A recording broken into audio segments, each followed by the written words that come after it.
Hello and good afternoon. My name is Bernice Perazzo. I'm a Women of TRS member, and I'm here to show you how to make French onion soup. So what you'll need is 1.5 to 2 pounds of onions. They usually come in a 3-pound sack, so either you can buy them separately or to weigh them, or you can get the sack and just use 2/3 of the sack. What you need to do is you need to have a food processor ready. And what you're going to do is have a blade that's a very thin slicing blade. Obviously peel your onions and then slice the onions very thin and set them aside, or just leave them in the container until you're ready for use.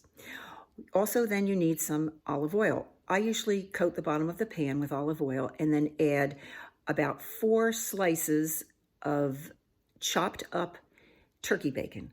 Now I saute it into the olive oil on a medium heat, and then when it's crispy looking, then I add the onions. The onions I cook until they're a golden brown. You can make it dark or light, whatever you want, but you want to caramelize the onions. That's what that's called. After you've caramelized the onions, you want to add your broth. So you're obviously going to make soup, right? You need your broth. Well, you don't use chicken, you don't use vegetable, you use beef. And beef broth sometimes is hard to get in the store. Now, Amazon has online their product, which you can get, which is the beef base. And you can reconstitute that into a broth by 1 tablespoon of the beef base with 1 quart of water. If you don't have the beef base, or you do have beef bouillon or beef cubes or beef broth in your container, you want to have 2 containers of that available, which is, I think it's 2 quarts.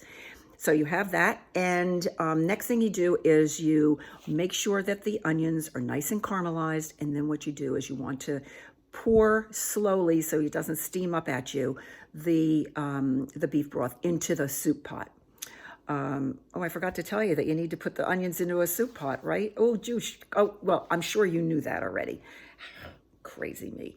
Anyway, so while you're putting the broth in, you're stirring, constantly, and you want to make sure that the steam doesn't, obviously asphyxiate you, because it's onions cooking, and you know what they do? They make you feel like you got to cry. These days, I don't know, it's maybe a good cry is needed, but I don't know. Anyway, so the point is that what you want to do is you want to stir it very gently. And then once you do that, you go to your liquor cabinet.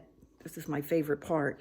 And you get some kind of a sherry or a brandy, not a flavored one, but just a, regular brandy or a sherry, dry or sweet, doesn't matter.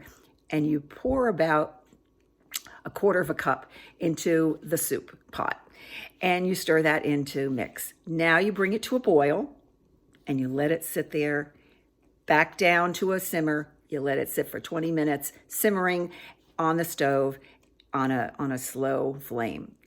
And guess what? Within about 35 minutes, you have French onion soup. Now, French onion soup usually calls for your bread with your cheese. Now, those who don't mix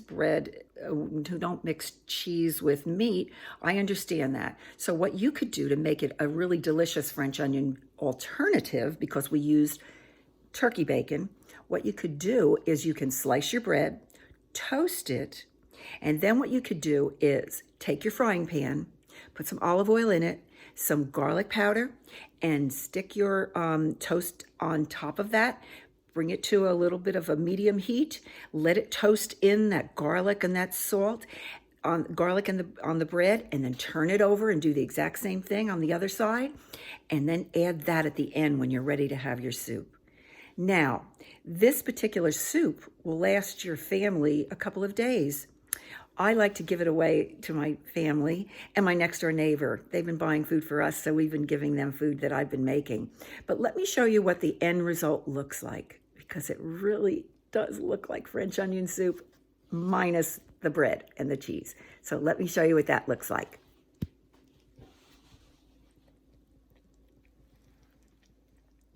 Yum.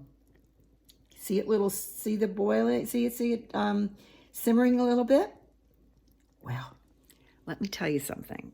I'm going to visit. Friday is my day that my husband and I do our rounds and we go to see our daughters. They live in Vienna, and 2 of them live in Ashburn.